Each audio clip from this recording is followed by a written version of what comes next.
deepest place on Earth. Yeah, let's watch this. Deep below the warm tropical waters of the Pacific Ocean, there is a dark and almost frozen world. A place so dangerous to explore that we know precious little about it. Finding anything alive there was once believed to be impossible. Conditions are so extreme that even the cells that make up all living things would be destroyed. Bones and shells would simply dissolve. The processes essential to life would come to a standstill. That was until 1960, when a creature was witnessed at the very bottom. The first signs of life had been found. But things got even more strange, because not only was life found at these depths, that life had adapted to here and nowhere else on Earth. Much of what we know about this secretive place comes. By the way, I got a big bag, and I ordered. So first I ordered just chicken, but then I sat there and thought about it. I'm like, nah, I gotta get a hot sausage too. I had to. What's that say?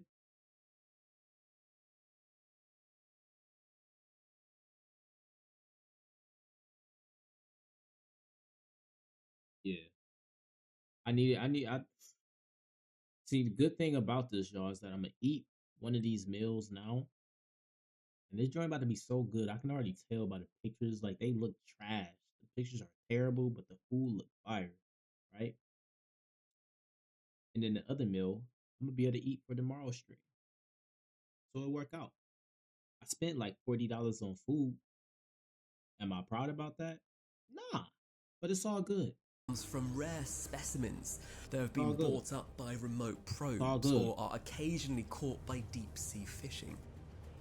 Strange creatures that have adapted to living in conditions that we still don't fully understand and are sometimes washed up on our shores.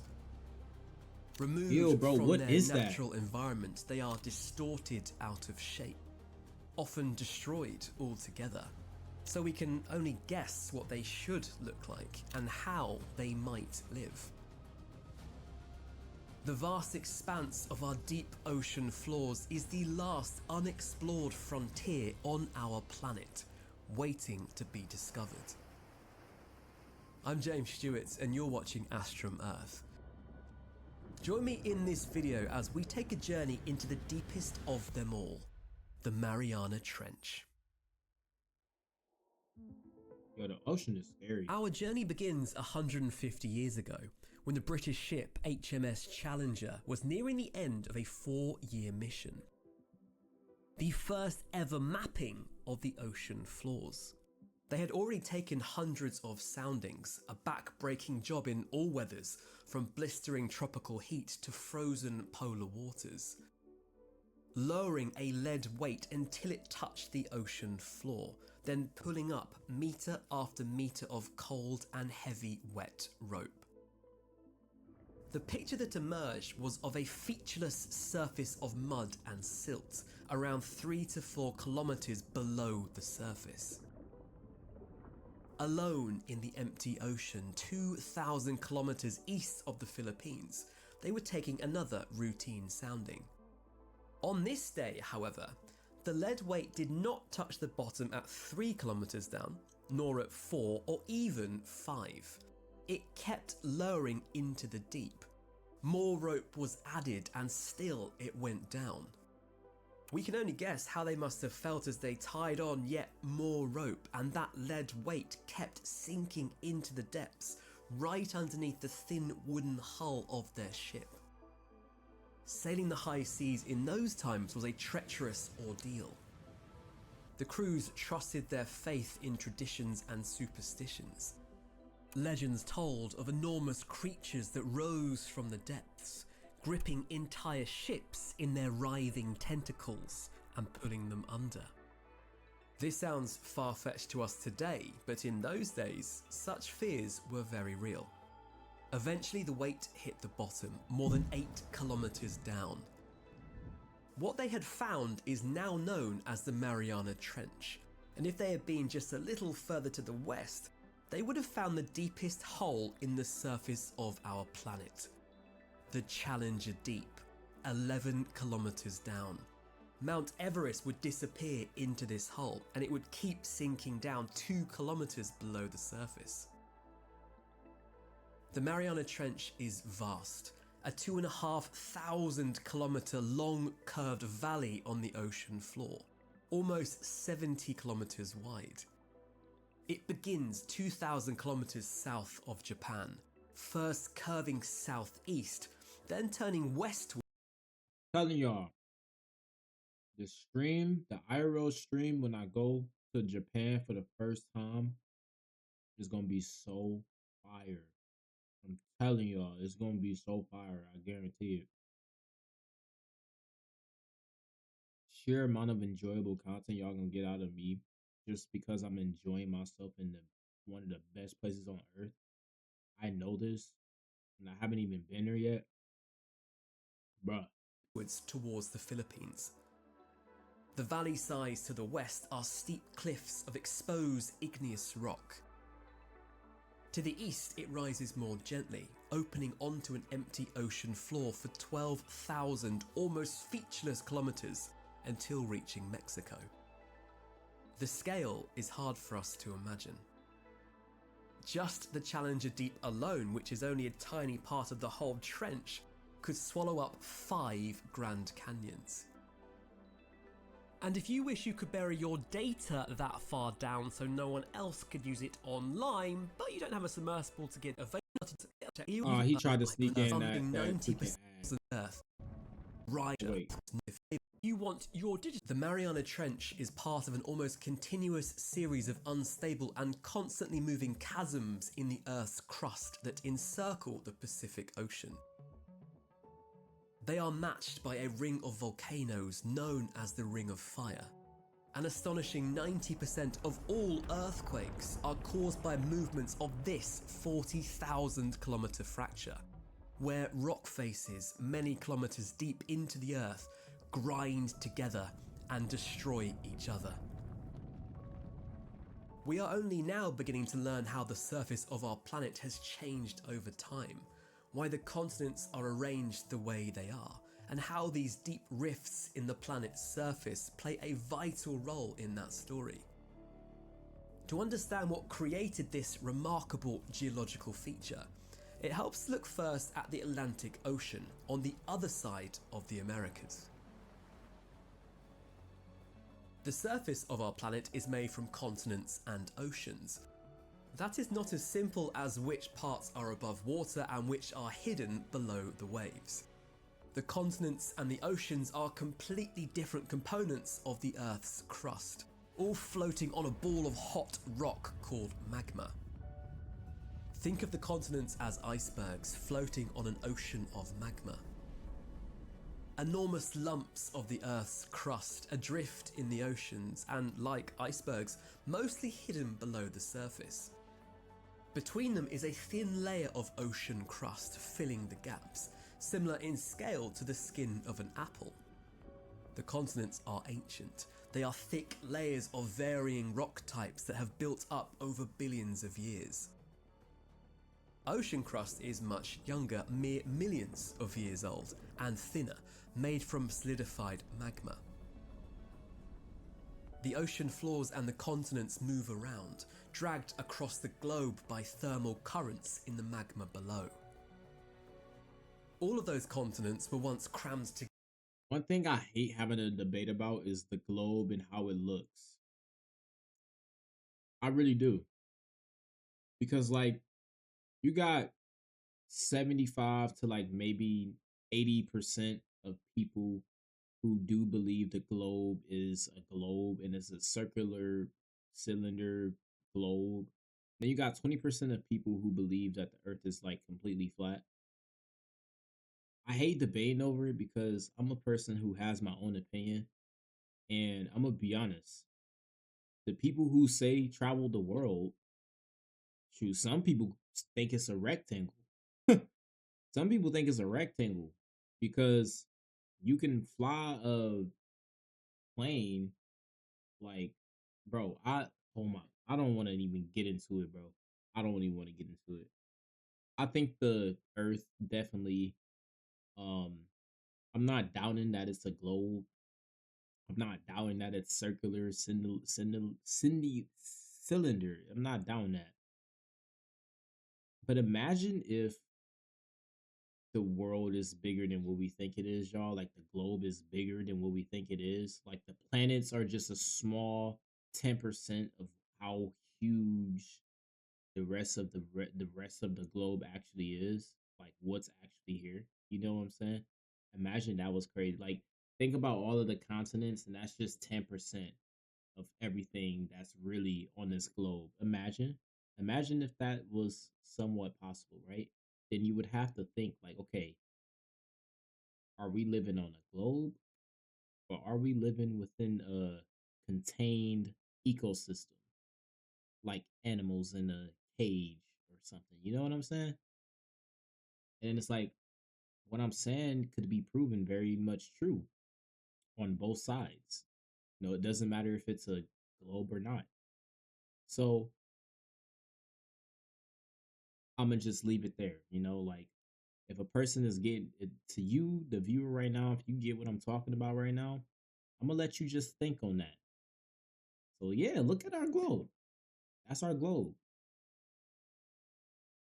I believe that's our globe too. I believe whatever you believe. That's our globe. All right, that's our globe. Got nothing else to say about it. Together in one supercontinent that we call Pangaea. For around 200 million years, they have been moving apart. The Atlantic Ocean is getting bigger as the Americas move away from Africa and Europe. As they move apart, a new ocean floor is being continuously made at what is called a divergent fault, filling the gap roughly down the centre of the ocean. This process is driven by the thermal currents in the underlying magma. They rise up, then spread east and west, forcing the continents apart and creating more ocean floor. If the Americas are moving westwards away from Africa and Europe, then they must be getting closer to Asia and Australia, making the Pacific Ocean smaller. The forces that create new ocean floor in the Atlantic are also at work in the Pacific, driven by the thermal currents in the magma underneath. This is constantly producing a new ocean floor called the Pacific Tectonic Plate, which flows outwards like a geological conveyor belt. But the Pacific Ocean is getting smaller, so where does all this ocean floor go? All around the outer limits of the Pacific Ocean, this outwardly flowing ocean crust meets the continents of the Americas to the east and Asia and Australia to the west. As it moves outwards, the ocean floor must go somewhere. It's forced downwards, sinking under the continents around it, returning to the magma from which it formed, a process called subduction. This is the biggest recycling operation on the planet. This massive line of destruction is what creates earthquakes and the volcanoes that surround the Pacific Ocean, the Ring of Fire. As the ocean floor is forced down into the magma below, some of it melts and rises, bursting out at the surface as volcanoes. That is why on the outer side of these subduction faults, you find a line of volcanoes, and at the faults themselves, you find the deep ocean trenches. If y'all think about it, a globe is okay. Okay, think about the Earth, right? Okay, so like what they just said, they said volcanoes are formed from the layers of the Earth, like the plates going under one another into the magma, right? And then like due to the pressure, it like shoots up. Bro, that's literally just a pimple. Like the globe has pimples, y'all. A volcano is a pimple that just popped. Like literally our globe has pimples. That's crazy. As the Pacific floor moves westwards towards our trench, it cools and gets denser. That causes it to sink lower towards the centre of the Earth as gravity pulls it down. Consequently, the ocean here gets deeper and deeper. The Pacific plate that flows into our trench is 170 million years old, the oldest ocean crust on the planet. It was formed when the continents first started to break apart, and it's now come to the end of its life. At the western edge of the Pacific Ocean, it meets the Philippines plate. This younger and less dense slab of the Earth's crust sits much higher above the mantle. It simply rides over the older sinking ocean floor, pushing it further down, bending a layer of solid rock that's several kilometers thick. The forces involved are unimaginable.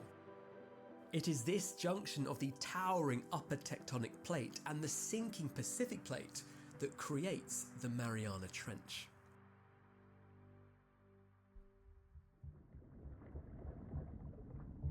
This zone of destruction creates some of the geological wonders of the world.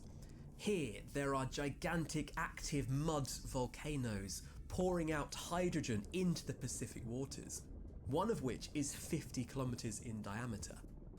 There is a volcano that spews out almost pure carbon dioxide, which emerges as a liquid, not a gas, because of the enormous pressure at these depths. Another has a pool of molten sulfur in its crater, found only here and on one of the moons of Jupiter.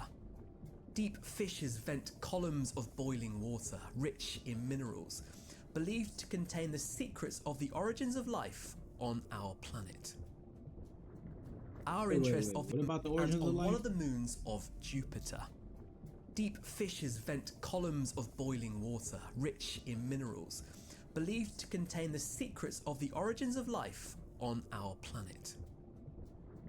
Our interest today is not amongst If y'all these really think volcanoes about and it, bro, if you really think about it, us as a human race, we don't know nothing, bruh. Like the people that are here today, bruh, that are just normal, average people, like me and you, we don't know nothing, bruh. Like, yeah, we can sit here, go to college, and study everything about the earth, but it wouldn't even scratch the surface of the knowledge that's probably actually out there. And like, this is like, bro, it's like, okay, think about it. Think about if Minecraft was real life, right? Let's just say everybody who was in the Minecraft server, let's imagine our life is the Minecraft server, and everybody who's in the Minecraft server, let's just say the people who got here first, they were a little more lucky. So they got to fight the Ender Dragon a lot quicker. They got all their diamond armor way faster than the people who came here a little later on the timeline. And on top of that, you got the people who probably even got the totem that literally doesn't, it makes you not, I mean, you don't die. Imagine if there's actually people out here who has found out not to be, or they found out a way to, stay, yeah, like stay here all day and night. Like if you really think about it, we don't know nothing because me and you, okay, the people that are alive today, the average people, right, are spanning all the way up to like about, you know, only a few hundreds years of age and all the way, whatever, right? That's so crazy to think about because there's probably people who live past like hundreds of years old. Like I'm talking 200, maybe even 300. What if it's people who live past 300 in GTA, like level, like you know what I mean, like in GTA, like they get past level 300. Yeah, yeah, like GTA level 300 XP experience points and stuff like that. You know what I'm talking about. You know what I'm talking about. You already know what I'm talking about. I don't gotta explain this to you. Come on now. can't talk about stuff like that, because like I gotta learn how to become level 300 too. You feel me? You feel me? Events. But then, it's people who also want to know that. So they willing to do anything for that type of knowledge, probably. It's GTA. So you gotta get your experience points. You feel me? You gotta level up. You feel me? We want Everybody start from somewhere. to see what it would be like to travel down into the trench itself, thousands of meters deeper into the ocean, and then make the most extreme dive of them all, into the Challenger Deep. You may think that it's 10,935 meters. The Mariana Bro, is that a freaking raccoon on that whatever this thing is? What is that? A Trench fish? is Bro, what is that? somehow a freak of geology, an unexpected deep hole of unusual depth. But other trenches around the Pacific are of a similar depth. The nearby Tonga Trench is 10. This is also what I'm gonna stop pausing the video. This is also what I don't get. Why haven't they make all these robots now, right? They made robots that can supposedly go all the way to Mars. If we can go all the way to Mars, why haven't we sent the robot all the way down to the ocean floor?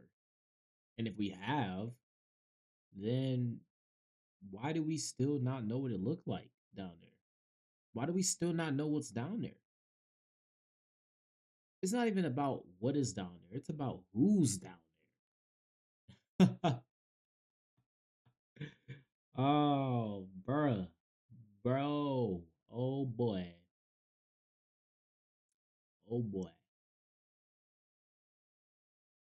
Yeah. That's that's kind of crazy to think about. Yeah, that's crazy, isn't it? Like I'm just trying to get all my experience points on GTA, man. So I gotta talk about all this stuff. Like you can't stay in water that long on GTA. I gotta swim up, you know? But like, how do they get down there though? You feel me? Maybe like they get upgraded lungs or something. Like,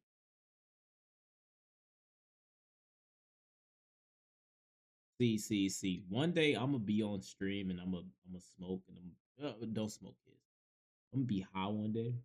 Like y'all, I promise you, I am sober. I am sober. I'll be thinking about stuff like this all the time though. I just always want to know more and more and more. Like my brain always wants to expand in knowledge of the things that are, because the greatest knowledge is within the perimeters of the things that are hidden. That is where the greatest knowledge is, because obviously the greatest knowledge isn't given to everybody. If that was, then everybody would be rich. Everybody will be doing and living the life that they want to live. There wouldn't be a such thing as a poor and a rich person. You feel me? So you gotta get your knowledge ranks. You gotta get your knowledge rank up. You know what I'm talking about? Yeah. To you people out there that think about conspiracy theories all the time, and y'all be like, "Ah, no, that's not true. That's not true." But let's just assume maybe one of those are true, or a couple dozen of them. Most conspiracy theories usually eventually get proven. Y'all, we live in a big crazy world. We live in a crazy world. Y'all better stay safe out there. 1,800 meters deep, and the Philippine Trench 10,540. These rifts in the Earth's crust are constantly changing, and the depression that causes the Challenger Deep is only temporary. It will one day be dragged down into the magma, and somewhere else will become the deepest hole in the planet. There are a lot of problems to overcome to explore such depths underwater, but the biggest is pressure. If you swim to the bottom of a pool, you can feel the water pressure in your ears. Even at just 3 or 4 meters, it gets quite uncomfortable. Well, at this sort of depth, the pressure is unimaginable. It's more than 1,000 times the pressure at the surface, equivalent to a ton weight on your thumbnail. And just the same as a ton weight on your thumbnail, that pressure is enough to destroy most living cells. But it isn't just living things that get crushed into oblivion. The destructive power of this force is astonishing. Even equipment designed to cope with these extreme depths can fail in spectacular fashion. In 2014, an unmanned deep-sea exploration vehicle called Nereus suffered a catastrophic implosion during a dive into the Kermadec Trench to the north of New Zealand, completely destroying it. The military submarines that secretly prowl our oceans can only dive safely to a depth of around 1,500 meters. To get to the bottom of the Mariana Trench, you need a serious piece of kit. Amazingly, 2 people managed this crazy descent as far back as 1960.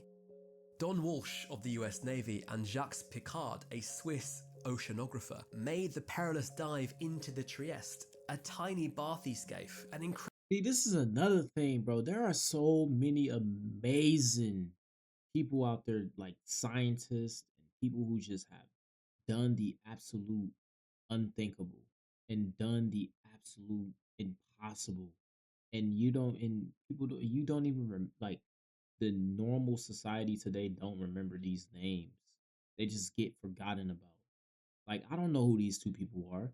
What do you mean they went all the way to the most bottom floor of the freaking ocean? Just 2 of them, not a whole team, just 2? That's crazy. That's actually crazy, bro. Yeah, that's insane. Never heard of these people, by the way. Don't know who these people are. But I bet you got to be very smart to not only build a submarine, get into a submarine and then make it out alive. So it's not a one-way trip, it's a round trip. And on top of that, study the ocean enough to know exactly where you're going because you can't see down there. You can't see. You get in the you drive a submarine. You know, I'm imagining driving a submarine right now, and I can just drive right into a rock. How am I supposed to see? What are you supposed to know? You got to map out everything, bro. Like what? Like these people, they take a lifetime to learn stuff like this, and it's just like, yo, people be dedicated. So if people can freaking make a submarine and go all the way to the bottom of the ocean floor, I could become a successful influencer, and I could probably make it to Mars. Yeah, yeah. I can probably buy the planet one day. I mean, like if I dedicated myself to try to do it, probably it can happen. You know, the first person that actually talked about buying the globe was Kanye West. He's like, why can't we buy the planet? And you know, that's a good question. Why don't people ask questions like that? That's not a bad question to ask. Why can't we buy the planet? I'm sure there's somebody out there who has a lot of money. Like, I'm not talking just a lot of money. Like, okay, you got the millions, you got the billions, you got the even the trillions, probably, and the gazillions. But there's probably somebody out there who has like way more money than even that. Like the zeros can't even fathom the amount of zeros, right? And they still can't buy the globe, bruh. Who owned the globe? Who owns it? I'm trying to figure it out. I want to know who. It got to be somebody. Think about it. Think about it. In America, when they made America, the United States, it was a bunch of people who ran first to try to claim land, right? They put their little pickaxe down and they put their little sign up and said with their name on it saying, "This is my area, this is my land." That's exactly what people do on Minecraft. You take 50 people, put them in the server, they're gonna run around the whole map and be like, okay, this is where I want to live, this is my spot. This is my spot. This is where I want to go. This is where I want to stay, right? Okay, that's how it went. That's exactly how it went in real life too. And everybody bought all the land. But you mean to tell me nobody ain't get tired of buying all the land? So they was like, you know what? I just want to buy the whole globe. You can't tell me that hasn't happened yet. There's been 15, probably 50 million billion people who have walked this earth. Probably more than 50 billion people walk this earth. And not one of them own the globe yet. Like, my dude, come on now. Come on now. The person who owned the globe, bruh, come on now. If I owned the globe, I probably wouldn't want people to know that I own the globe either.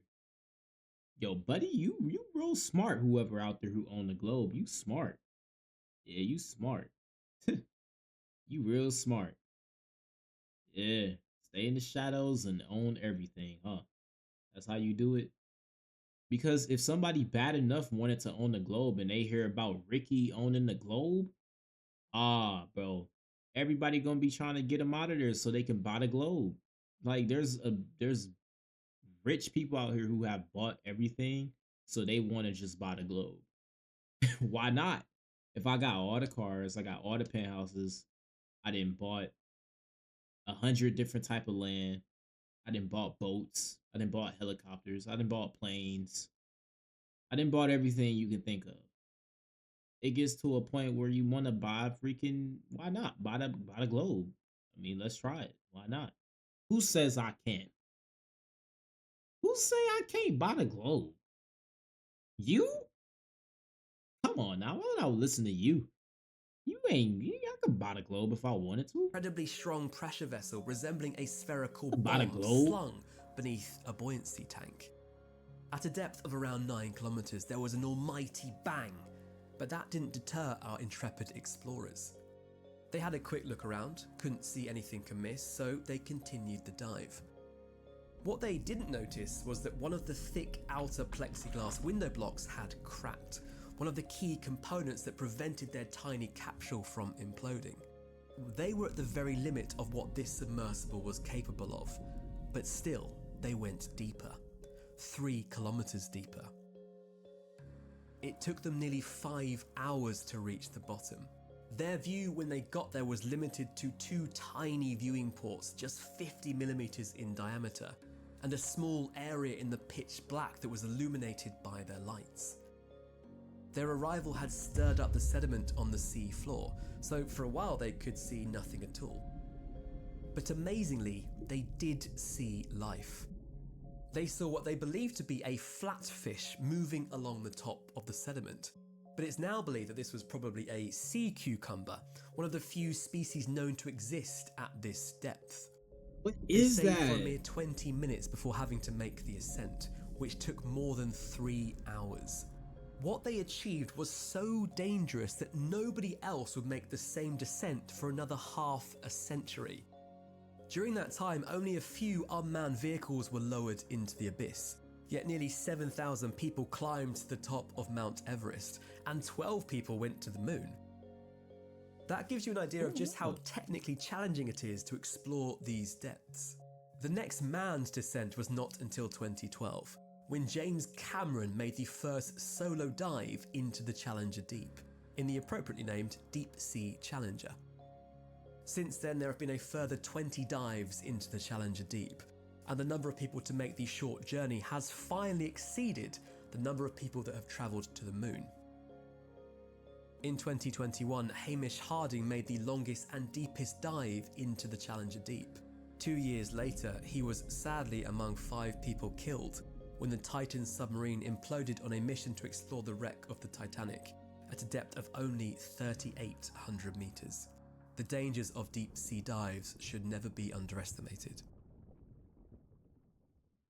That Titanic submarine Above was the crazy. surface, there is nothing to see but empty, featureless ocean.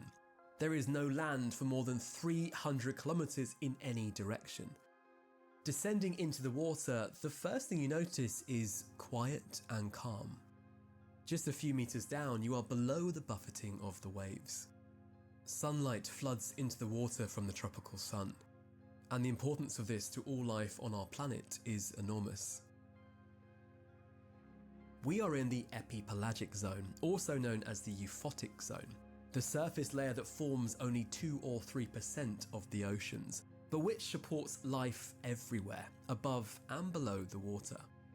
Here, there is enough light to power photosynthesis, the process that splits carbon dioxide into carbon, used to build all life forms on our planet, and oxygen.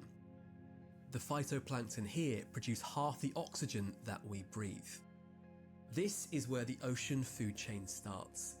The phytoplankton, which includes such things as diatoms and photosynthetic bacteria, are eaten by zooplankton, tiny organisms that float, suspended in the warm surface waters.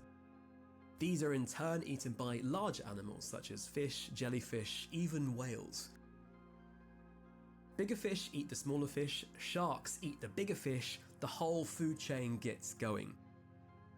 And it all starts right here in the epipelagic zone. This is where you find our food fish, such as tuna, herring, and cod. Water absorbs light, and as we go deeper, the water soon becomes darker and more blue. Here in the clear waters of the Pacific with strong sunlight overhead, the epipelagic zone descends to about 200 meters. Then we enter the twilight zone, also called the mesopelagic or the dysphotic zone. There is light here, but not enough to power photosynthesis. Already the water is much colder. And as the light fades, we see the first flashes of bioluminescence, light produced by marine life in the darker environments. This part of the ocean teems with life.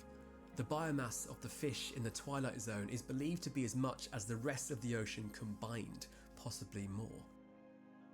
But as we go deeper, you'll get used to me saying probably or possibly or believed to be, simply because we know so little about our oceans and what is found in them. The most abundant vertebrate on the planet lives in these waters between the light and the dark. The bristle moth, a small fish with spiny teeth. They're only around 7 or 8 centimeters long, but what they lack in size, they make up for in numbers. There are possibly quadrillions of them, feeding mainly on the zooplankton, an indicator of just how much life is supported by the thin layer of sunlit waters at the surface. As we descend deeper, the last faint blue light from the surface disappears, and the water becomes completely dark. Well, maybe not completely, because down at these depths, bioluminescence really comes into its own. This eerie and alien-looking light, mainly blue because this is the colour that travels furthest through water, is used by some species to find a mate, and by others to hunt and kill. We are 1 kilometre down, in the perpetual darkness of the bathypelagic zone, or as I prefer to call it, the midnight zone. Covering more than half the planet's surface, yet we still understand very little about it. The temperature is a steady 4 degrees Celsius, and the pressure from the weight of the water above us is already becoming dangerous. We are a long way below the maximum depth for any sort of diving, even in a pressure suit, and we're approaching the limit that nuclear submarines can dive to. As a species used to life at the surface, that gives us a very negative view of what life must be like here. But it's important to remember that for everything that lives in these depths, this is normal. They are adapted to live in these cold, dark waters and this great pressure. Bruh, Our buddy got a camera pick out face. almost a snowstorm of microorganisms. Bro. Pressure. Adapted to live in lights pick out cold, dark. Wait, bruh, that is a face. Waters and this great pressure. Our camera lights pick out almost a snowstorm of microorganisms and floating food particles. There is a lot going on here, at the upper levels anyway. As we go even deeper, strange looking creatures begin to appear. Some have enormous eyes to enable them to see, although what they can see in what to us looks like total darkness, we can only imagine. The owlfish uses the faintest light to prey on shrimps and jellies. Barrel eyes are small fish that use their strange upward pointing eyes to hunt from below their prey, able to live and you can see through that fish in the pitch dark, as far down as 2,500 meters. Some go to the other extreme and have almost given up on using sight, like the small eye snipe eel. Unless you're using enormous eyes to hunt or to find a mate, there isn't much point in having them at all down here. Instead of sight, most species that live in this eerily dark world use a series of pressure sensors that detect anything that moves. Even if they are completely blind, this enables them to hunt and kill. There are many examples of animals that use light to attract their prey. The best known is the anglerfish, which dangles a small glowing lure. Anything that comes along with ideas about eating this small glowing morsel will itself be eaten. as the anglerfish closes its enormous spine-filled jaws on its prey. That is the scariest fish The ever, largest bro. eyes of any animal on Earth are those of the giant squid. Only a few of these monsters of the deep have ever been seen, the largest to date measuring 13 meters long. But there is no reason to assume that they don't get bigger than this, perhaps much bigger. There is a tendency for species to grow larger in deeper water, a phenomenon called deep sea gigantism, and there are a number of reasons for this. The bigger you are, the less likely you are to become a snack for something else, and you can eat bigger prey yourself. As food becomes more scarce the deeper we go, it makes sense to be able to eat anything that comes along, no matter Oh what my size god, it is. did y'all see that fish just eat Being that? larger suits an existence Bro, where that meals become freaking scarce, squid, bro. which makes sense for yourself. Anything that food becomes more scarce the Dude, deeper open we up his go. mouth and then It more, makes sense to be able to eat anything that comes along, no matter what size it is. Being larger suits an existence where meals become scarce, which may sound illogical, but the bigger you are, the longer you can go without eating. You just have to hope that when lunch does finally arrive, it's worth the wait. Animals also live longer and therefore grow larger, simply because the chance of meeting something that might eat them becomes smaller. The chimera, also known as the ghost shark, has dead-looking eyes, fins like wings, and like so many species at these depths, an abnormally large head. Unlike other sharks, they have permanent teeth, capable of crushing even the toughest crustaceans they may find, able to eat anything, big or small. The pelican eel is a truly bizarre creature of the deep, with massive jaws and an extending stomach, capable of swallowing prey larger than itself, which is a good strategy to have. my god! Bro, what? That fish just grew! Capable of Look at swallowing that. prey larger than itself, Oh my which god, bro. That looks like some out of like a freaking video game. is a good strategy to have if you're faced with something that might be wanting to eat you. That strategy isn't always successful, however, and the pelican eel is itself preyed upon by the lancet fish, a predatory hunter of the deep that grows up to 2 meters in length. We have now passed beyond the bottom of the Midnight Zone, and we've entered the deepest of the ocean's waters, the Hadal Zone. It is named after Hades, the Greek god of the underworld. As well as being dark and under immense pressure, the temperature here is always close to freezing. Currents of cold water flow across the bottoms of the ocean through these deep trenches from Antarctica, part of a global system of water currents that is crucial for our varied weather and climates across the planet. To life forms that have adapted to these depths, this constant supply of cold, pressurized water is vital, enabling them to access more oxygen in an environment where every small benefit makes the difference between life and death. Even the shallow parts of the Mariana Trench are 8 kilometers deep. The sea floor here is covered in fine silt, distributed easily by water currents, churned over by the detritus eaters in their constant search for food. It settles to a smooth surface wherever we look. There is more life here than in the open water, and the lights of our submersibles pick out sprawling mats of microbial ooze on any rock formations that rise above the covering of silt. These are microorganisms that use dissolved hydrogen sulfide from the volcanic activity around the fault zone to power a process known as chemosynthesis. This makes use of energy from chemical reactions to support life, instead of the energy of the sun, which powers photosynthesis far above in the world of light. It isn't anywhere near as effective as photosynthesis, but in these dark waters, you have to make the most of anything that is available. It's a rule of nature, and where there is potential, it will be exploited. Just as these microbes make life from the rocks in this dark and barren place, they themselves become a food source, and so the cycle of life begins, even at these depths. The only other food supply is whatever scarce organic matter floats down from above.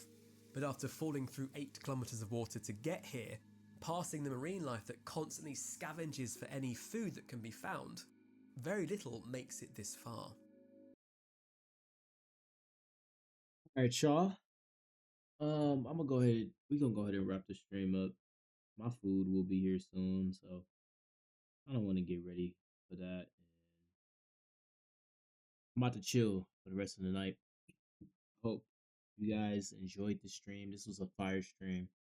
I was glad we finished Silent Hill. We might actually go back and play Silent Hill again. Maybe we'll see. Because I do want to try to get those like extra endings and stuff. But yeah, um, that was fire. If you're watching on YouTube, be sure to hit that like button, hit that subscribe button for your boy. Turn post notifications on as well. Because I post pretty much every other day. And if you're watching on Twitch, hit that follow button for your boy. That helps me out as an influencer, as a creator. Also, expect to see some activity on my TikTok as well, which is at JapanWayJay. Same name as my Twitch. And expect like more of an see into like my life and my personal life, I guess. Which will be fire. Kind of be like a POV perspective type of content, short form content, obviously. And yeah, we're gonna go ahead and wrap that stream up, y'all. I hope everyone has an awesome day or has been having an awesome day. And if it wasn't awesome, I hope I made it 10 times better. Um, yeah, we're gonna go ahead and wrap that stream up, y'all. Peace out. Love y'all.